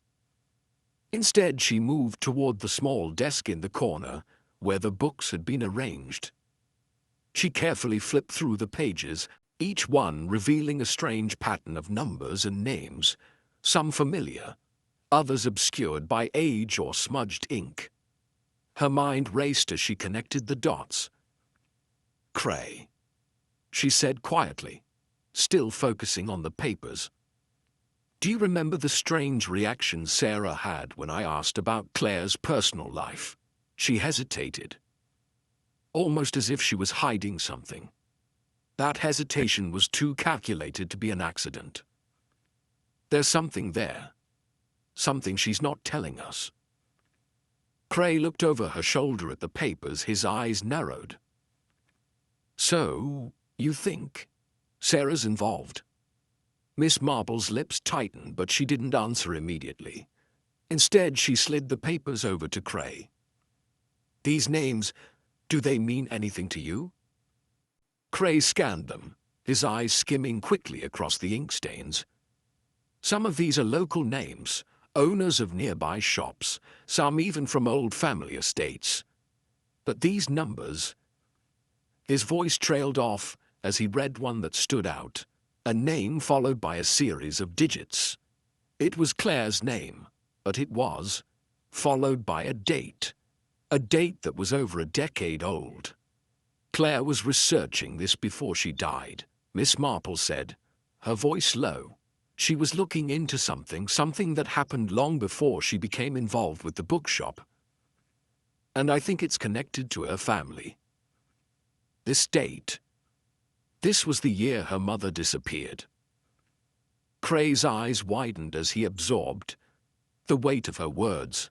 Her mother, but I thought Claire's family was estranged. "Yes," Miss Marple interrupted, her mind already putting the pieces together. "But sometimes the family secrets are the hardest to bury.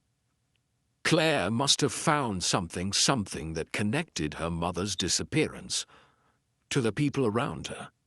She was closing in on something, which is why she was murdered." Cray sat down heavily in the chair behind him. "But what does that have to do with Michael and Sarah? How do they fit into all this?" Miss Marple's gaze shifted to the photograph that sat on the desk, a photo of Claire, smiling, surrounded by family and friends.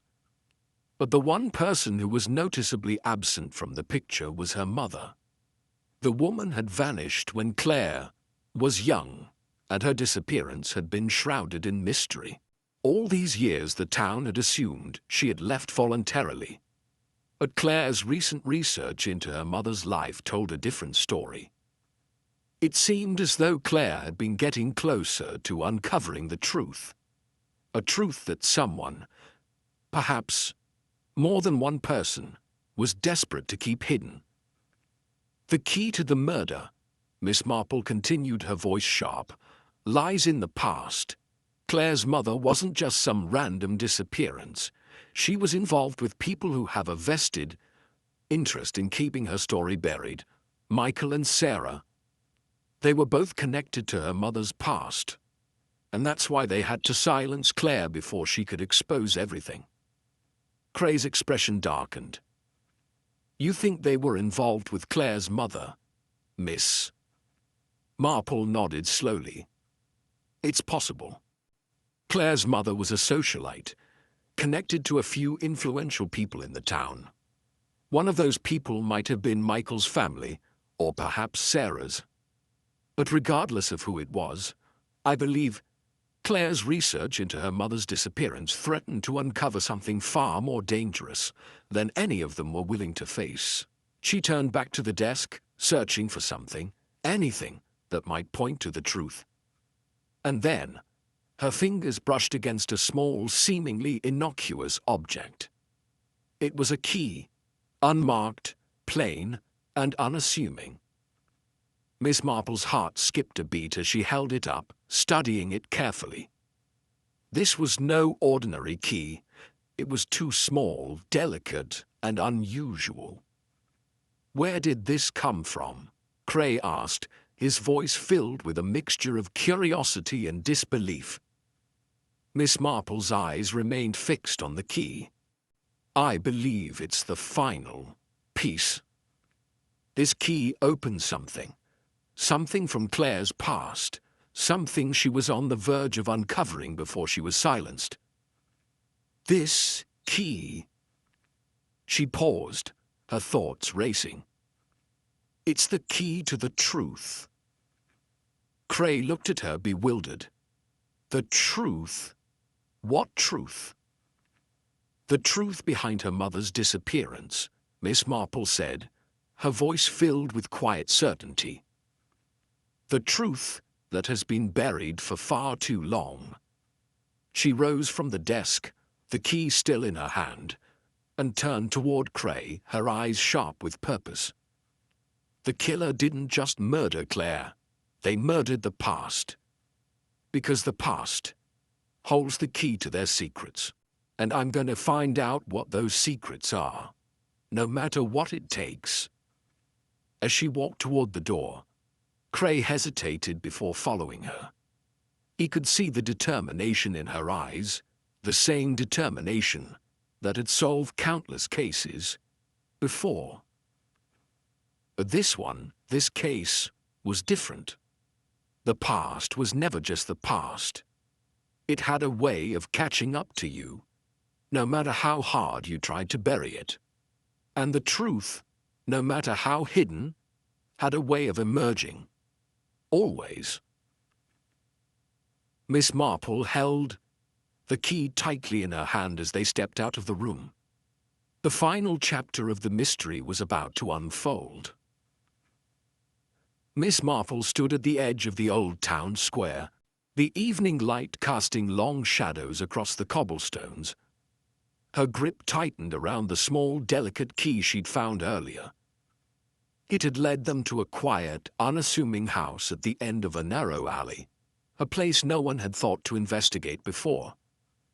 Inside, tucked away behind a wall of faded bookshelves, Claire Bishop's last secret waited to be uncovered. But it wasn't just Claire's secrets that Miss Marple was after now. The deeper she dug, the more she realized that the answers were not just about revenge or a thirst for power. This was about something older, something hidden beneath layers of grief, guilt, and betrayal. Cray, who had been working tirelessly with her, stood beside her now, his expression taut with anticipation. They'd laid out the trap, knowing the villain would eventually come to them. They always did. There was no escaping what had been done. Miss Marple's eyes scanned the street as if expecting something to leap out of the shadows.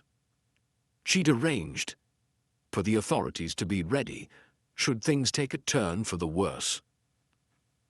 But she was confident. She had enough on the murderer now. All that was left was the confrontation. She turned to Cray, her voice low but steady. I know who did it, and I know why. It's time to finish this. Cray swallowed, still incredulous at how things had unfolded. It's Sarah, isn't it? It always seemed like she was hiding something. Miss Marple shook her head. No, Sarah isn't the one, but her role in this was crucial. Without her, the chain of events wouldn't have fallen into place quite the way it did. It's not just a question of motive, it's a matter of psychology, of carefully constructed lies. She watched as Cray processed her words. His eyes narrowed as he began to understand. Michael, he whispered, his voice tight. Michael was part of this, wasn't he? All that talk of him being the perfect suspect, it was a diversion. Miss Marple nodded. Yes, Michael was the pawn. He was a convenient fall guy. But the true mastermind, it's someone much closer than anyone realized. Someone who used their position of trust to manipulate everything. As if on cue, a car pulled into the square. The headlights flickered briefly before cutting off, and the figure emerged from the vehicle, his movements deliberate, too composed to be coincidental. It was Robert Westbrook. The town had always seen Robert as a model citizen, well-liked, well-respected. He was the successful lawyer who had helped many families in their most vulnerable moments. But Miss Marple knew better. She had been watching him closely since the beginning. And now, as she studied his every movement, everything clicked into place. Cray stiffened beside her, his gaze fixed on Robert as he approached them, his face impassive. Miss Marple didn't react immediately, letting the tension hang in the air. She knew that Robert's perfect composure was about to crack. All she needed to do was apply the right amount of pressure. Miss Marple, Robert said, his voice smooth, almost too smooth. I've been told you wanted to speak with me. You know why we're here, Miss Marple replied, her tone calm but firm. She didn't give him the satisfaction of rising to his level. You've played this game long enough. But the truth always catches up, doesn't it? Robert's eyes flickered, the briefest hint of unease passing across his features before it was masked once again. He took a step forward, folding his arms across his chest. I'm afraid I don't follow. Perhaps you're mistaken. I'm simply here to help with whatever you need. Miss Marple smiled faintly, the corners of her lips curling upward. Help, she echoed. That's a curious choice of words. You've certainly been helping someone, but it wasn't Claire, was it? In fact, it wasn't anyone who's been hurt in this case. Robert's eyes narrowed, but he maintained his composure. I don't know what you're implying. You knew exactly what Claire was about to uncover, Miss Marple continued, her voice unwavering. She had started digging into her mother's disappearance. Someone in this town wanted to keep that hidden. She was onto something, and she was about to expose it. But you couldn't let that happen. Robert's jaw tightened, his nostrils flaring as he took a step back. The cracks were beginning to show. Miss Marple pressed on, her observations like a steady drip of water eroding his defenses. You manipulated Michael. He was the perfect distraction. His alibi, his connection to Sarah, it all seemed too obvious. You thought the police would focus on him, but you didn't anticipate someone like me coming along, did you? Robert's eyes flicked toward the alley, and for the first time he seemed uncertain, as if calculating his next move. But Miss Marple wasn't done yet. There's more, she said quietly, leaning in just slightly, enough to make him feel the weight of her words. You were involved with Claire's mother, weren't you? In a way that no one knew. You had a history together. You were the one who pushed Claire's mother into a dangerous situation. A situation that led to her disappearance. And when Claire started connecting the dots, you knew you had to stop her. The silence between them was thick, suffocating. Robert's eyes darted to the ground, as though the weight of Miss Marple's accusations were too heavy to bear. He had no more lies left to tell, no more excuses. The truth had emerged in the light of her observation. "You thought you could keep her silent forever," Miss Marple whispered. "But Claire's research was your undoing. It always was." For a long moment Robert simply stood there, his face a mask of carefully controlled emotion. And then, with a slow exhale, he collapsed, his composure shattered. "You don't understand," he muttered, his voice trembling. "She would have ruined everything, everything I worked for, everything I built. I didn't have a choice. I couldn't let her expose me." Cray moved toward him, his voice stern, the weight of the situation dawning on him. "So you killed Claire to protect your secrets?" Robert nodded, his shoulders sagging in defeat. "It wasn't supposed to end like this. I thought I could control it all." Miss Marple stepped forward, her gaze piercing. "You didn't control anything, Robert. You made the mistake of thinking you were invincible. You've spent your life hiding behind lies, but the truth has a way of finding its way to the surface." As the authorities moved in to arrest Robert Westbrook, Miss Marple felt the weight of the case lift from her shoulders. The puzzle was complete, the pieces falling into place with finality. But even as the law took its course, there was an unsettling stillness in the air. For Miss Marple, the mystery had ended, but the shadows of the past lingered, leaving behind a sense of quiet resolution that came with a price that would be felt long after the case was closed. She turned to leave, her heart heavy with the knowledge of the cost of truth. Sometimes the past never truly stays buried, and the consequences of its revelations ripple through the present in ways no one can predict. But as Miss Marple walked away from the scene, she couldn't shake the feeling that perhaps this was not the last mystery that would surface from the depths of the past. As Miss Marple watched Robert Westbrook being escorted away in handcuffs, she couldn't help but feel a strange sense of unease settle in her chest. It was over. Or so it seemed. The town would return to its quiet rhythm, the scandal of Claire Bishop's murder slowly fading into history. But something lingered, something she couldn't quite place. A fleeting sense that the story wasn't finished, that the true conclusion hadn't yet been written.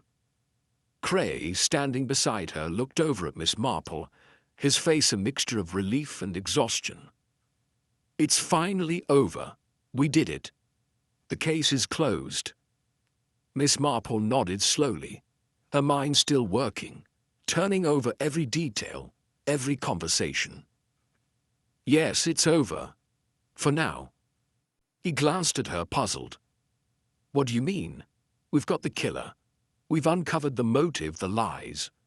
What's left?" "Nothing, I suppose," she replied, her voice distant. "Except a feeling." Cray raised an eyebrow but said nothing, content to let her lead. She always had her reasons, even if she never explained them right away. They began walking back, through the narrow alleyway toward the town square, the cool night air brushing against their skin. As they passed the row of shops that lined the street, Miss Marple's sharp gaze caught sight of something in the window of the bookshop. It was just a reflection, but it was enough to halt her step. "Excuse me?" she murmured, her voice suddenly tense. "I need to check something." Cray looked at her in confusion but nodded, following her into the small bookshop. The bell above the door chimed as they entered, and the musty scent of old paper and ink filled the air. The shop was dimly lit, and most of the shelves appeared untouched. Miss Marple moved toward the counter, where a stack of books was carefully arranged. Her eyes scanned the titles, then flicked to the register. A man was behind the counter, seemingly absorbed in his task. She recognized him as the shopkeeper, a quiet man named Bernard Holloway, someone who had been in the town for years but never seemed to attract much attention. Yet today, he caught her attention for reasons she couldn't yet explain. She approached the counter, her steps light and deliberate. "Good evening, Mr. Holloway," she said in her calm, measured tone. He looked up, his glasses slipping down his nose as he greeted her with a tight smile. "Miss Marple, what can I do for you this evening?" "I was just passing by," she said, casually examining a book on the shelf beside her. "And I thought I'd stop in. It's such a lovely shop." He nodded, his expression unreadable. "Thank you. It's a family business, you know. Been here for generations." Miss Marple glanced over her shoulder briefly, taking in the shop's simple layout. There was nothing extraordinary about it. But then, the most dangerous secrets often hid in plain sight. Something wasn't right, but she couldn't yet put her finger on it. "I've been meaning to ask you, Mr. Holloway," she began, her voice as soft as a whisper. "Did you know Claire Bishop well?" The question seemed to make him stiffen for a split second before he straightened, adjusting his glasses. "Well enough," he answered, a little too quickly. "She frequented the shop a few times, but that's about it." Miss Marple nodded, slowly, her eyes narrowing slightly. "I see. It's such a tragic thing, isn't it? Her death, I mean. And the town. It'll never be the same." Bernard Holloway's lips twitched as though the words hadn't entirely escaped him. "Yes, it's unfortunate," he muttered, his gaze darting briefly to the floor.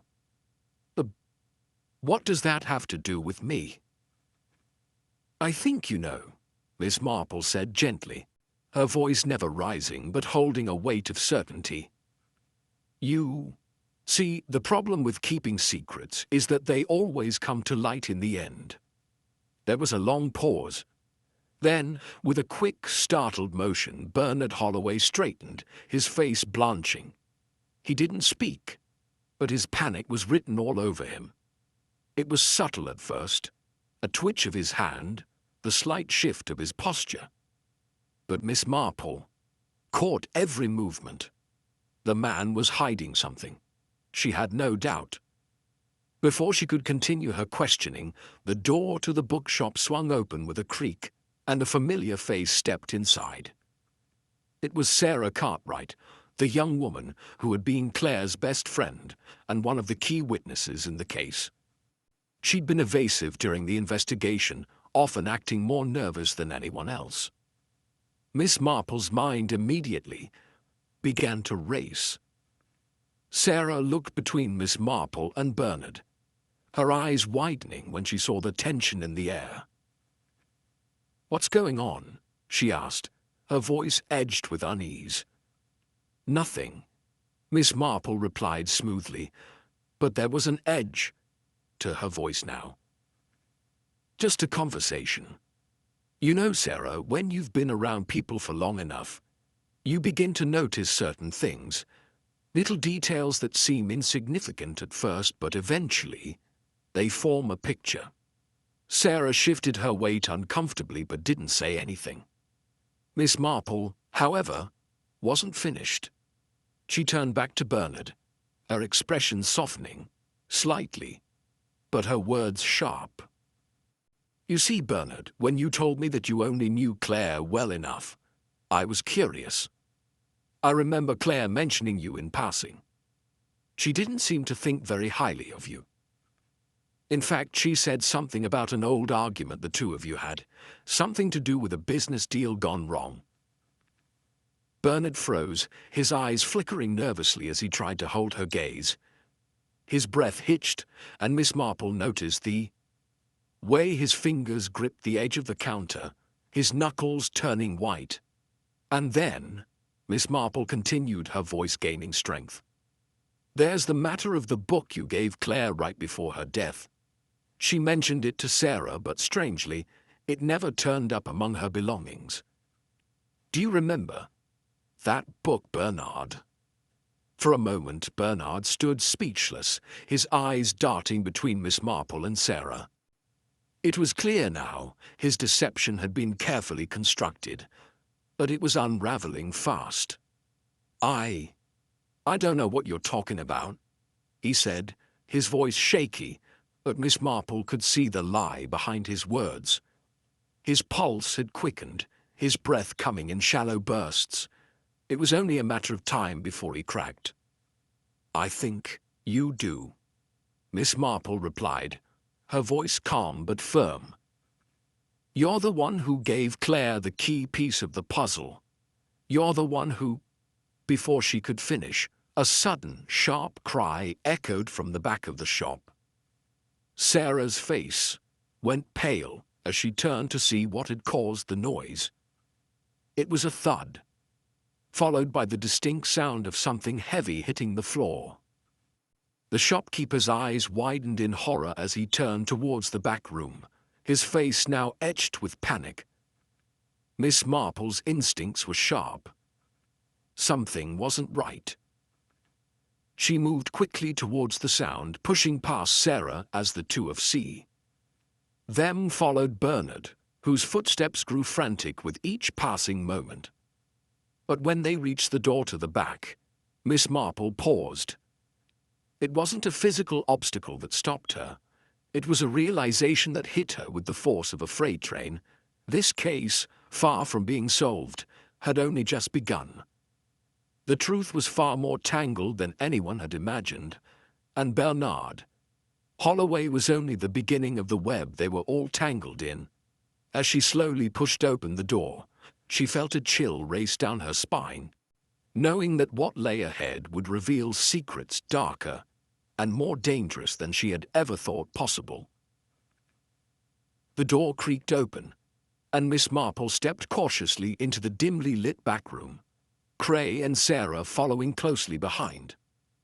The air was thick with the smell of dust and stale paper, and the faint glow from a single light bulb hanging from the ceiling flickered overhead. The room was cluttered with stacks of old books, boxes of discarded paperbacks, and half-empty crates, nothing out of the ordinary, except for the scene that greeted them. Bernard Holloway stood motionless at the far side of the room, his back to them, his hands trembling as he gazed at the floor. The source of the noise had been clear now. A thick, leather-bound book lay on the ground at his feet, the corner bent awkwardly, as though it had been thrown aside in haste. His eyes darted nervously to the door, and Miss Marple could see the panic rising in him like a cloud, thick and suffocating. "Bernard," she said softly, but with unshakable authority, "what are you hiding?" He stiffened, his breath shallow and rapid. "Nothing, Miss Marple. It's nothing, really." But even as he spoke, his voice cracked, betraying him. Miss Marple's keen eyes swept over the room, noting the subtle signs of distress. A chair was knocked over, the papers scattered across the floor as though they had been hastily rummaged through. And then there was the book, the same book Claire Bishop had mentioned just days before her death. The one that had never turned up in her belongings. She moved towards it slowly, her fingers brushing the edges of the book as she picked it up, feeling the weight of the truth settling in her chest. It was the same edition, the same cover, worn with age, but undeniably the one she had been looking for.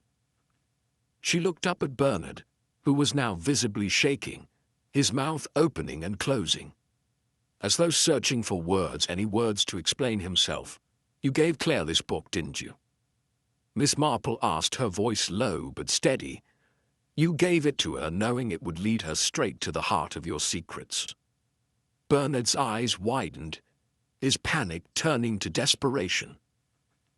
"I didn't mean for it to go this far," he stammered, his voice rising.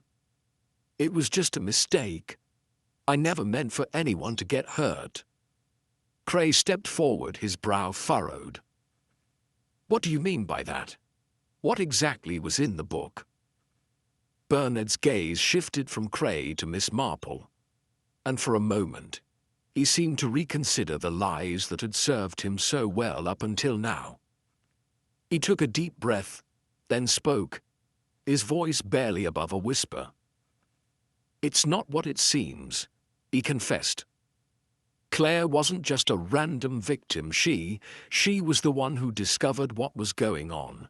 She knew about the embezzlement, about the laundering of funds through the bookstore, but the book, it was meant to distract her, to keep her quiet." Miss Marple's mind raced, but she kept her composure. She had suspected for some time that the case was more than just a simple crime of passion or a robbery gone wrong. Bernard Holloway was no mere shopkeeper. He was a man who had been hiding, a web of deceit beneath his unassuming exterior. His involvement in a money-laundering scheme tied to shady characters from out of town had been too well hidden for anyone to find until Claire stumbled upon it. "But it wasn't just about money, was it?" she asked quietly. "There's more, isn't there?" Bernard's face twisted with guilt, and for the first time Miss Marple saw a flicker of vulnerability in his eyes. He stepped back from the book as though it had burned him. I didn't mean for anyone to die. But when Claire started asking too many questions, digging into things she shouldn't have." He paused, looking down at the floor, unable to meet her gaze. "I knew she had to be stopped. I never meant for it to escalate. I thought if I could get her to back off, everything would go back to normal. But it didn't. She was stubborn. And then things just got out of hand." The silence in the room was deafening. Miss Marple absorbed his words, the pieces of the puzzle finally coming together. The murder was no random act. It had been a calculated attempt to cover up a much larger crime. The book Bernard had given Claire had been intended as a tool, but she had found more than he had expected. When Claire threatened to expose him, Bernard panicked, and in his panic, he'd made a fatal mistake. "You thought you could bury the truth," Miss Marple said, her voice calm, almost pitying. "But the truth always finds a way to the surface. Even if you try to bury it under lies, under murder." Bernard looked up sharply, his eyes wide with panic. No, I didn't kill her. It was supposed to be an accident. I didn't." But before he could finish, Cray stepped forward, pulling out a small piece of paper from his coat pocket. It was a receipt, one he had obtained earlier in the day, from the local tavern, where Bernard had been seen having an intense conversation with an unknown man. The receipt was dated the day before Claire's murder.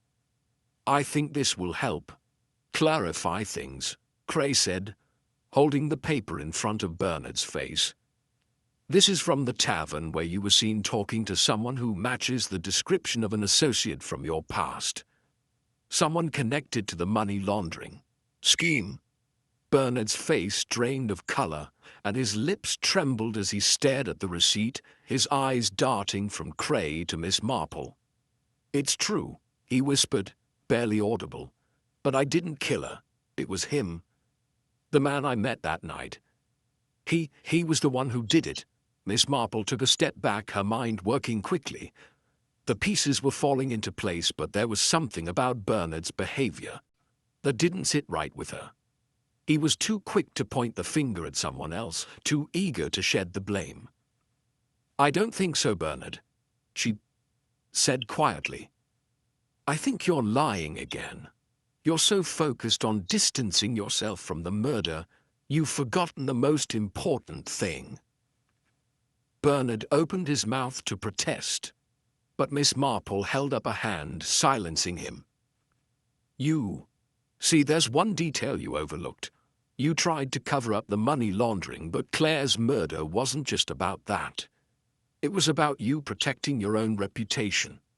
You were willing to kill to keep your secret safe. The silence that followed was heavy, as Bernard sank to his knees, his face crumpling with the weight of his guilt. He had made his choice. He had allowed his fear, his greed, to drive him to murder. But in the end, it wasn't just the crime he committed that would destroy him.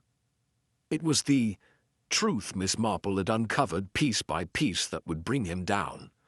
As Bernard was led away by the authorities, Miss Marple felt a flicker of satisfaction, but no sense of victory.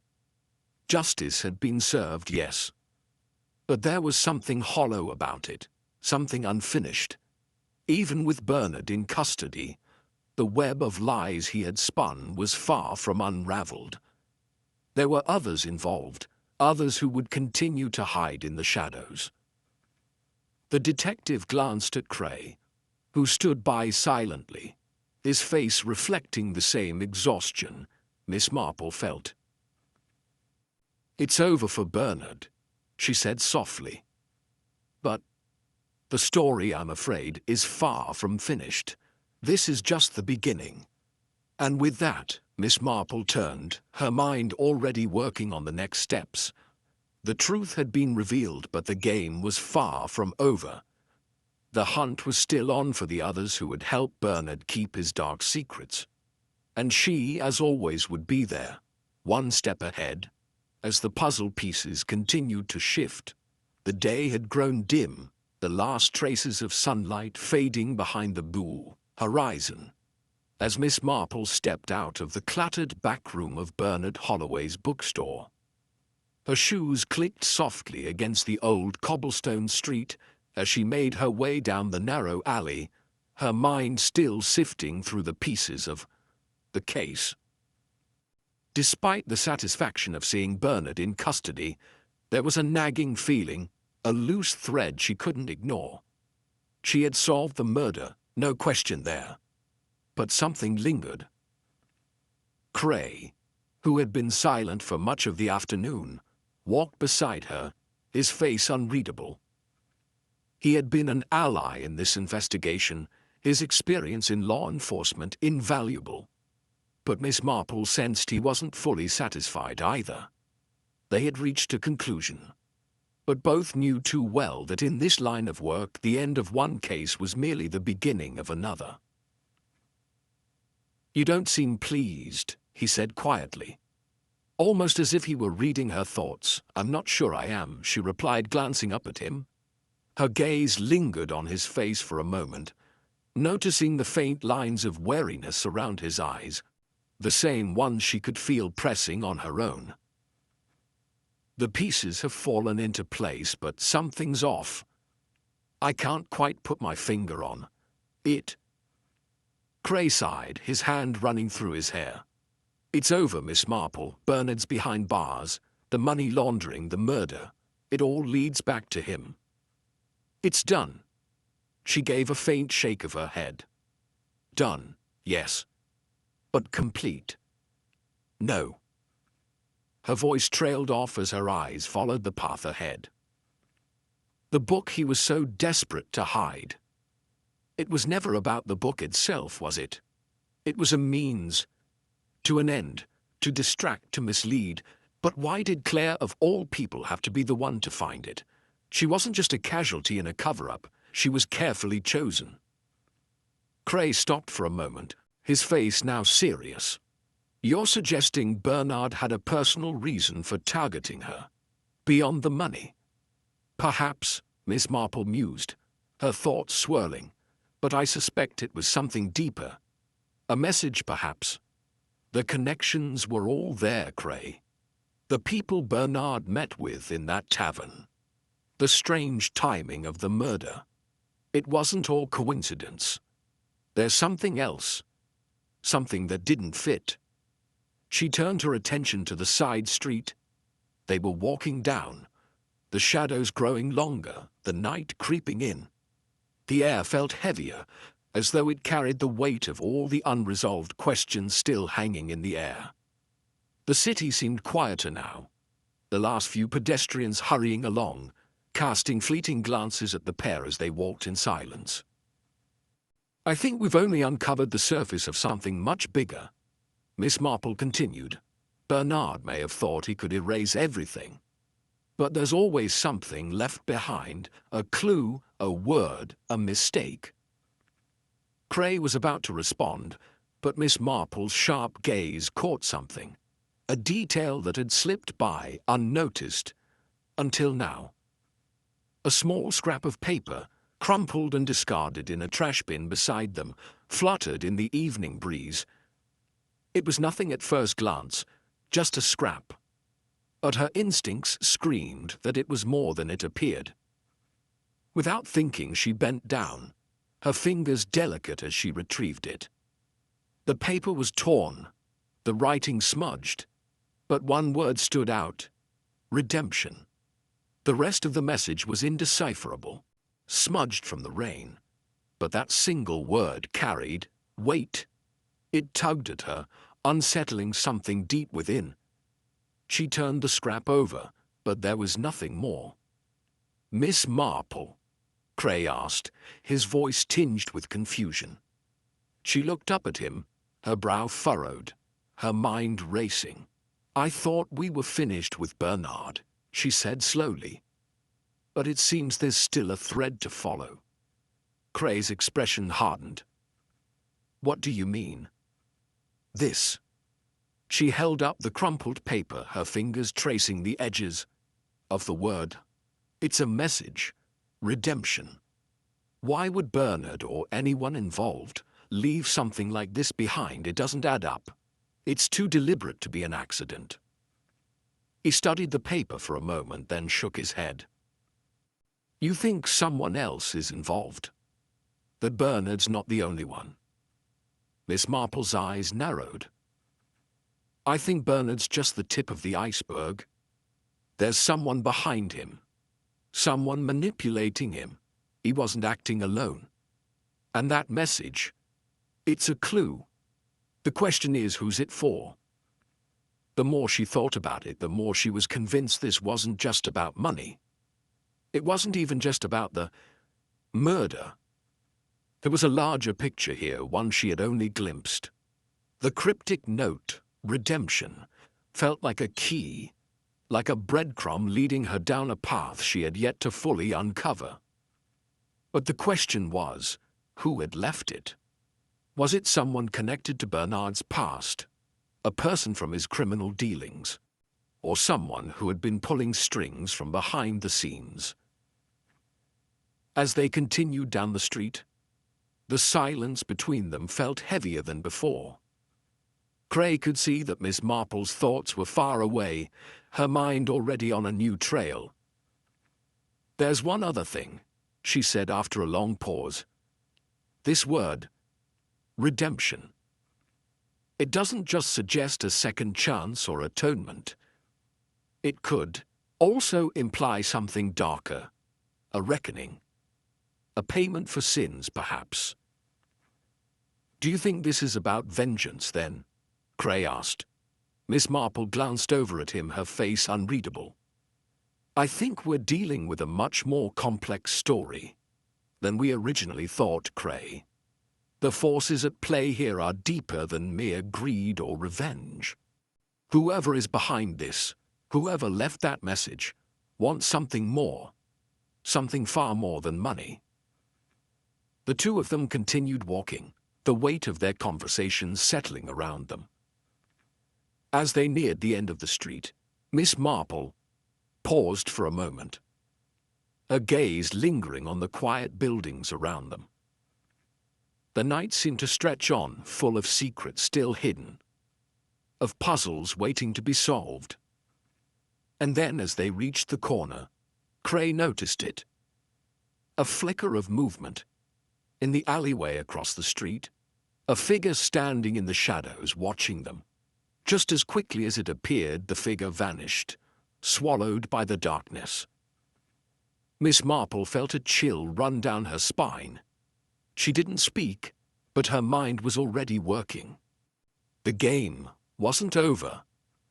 As she turned away from the alley and continued down the street, one thought echoed in her mind. The mystery never ends. It merely shifts, like a shadow at twilight, never fully revealed, always evolving.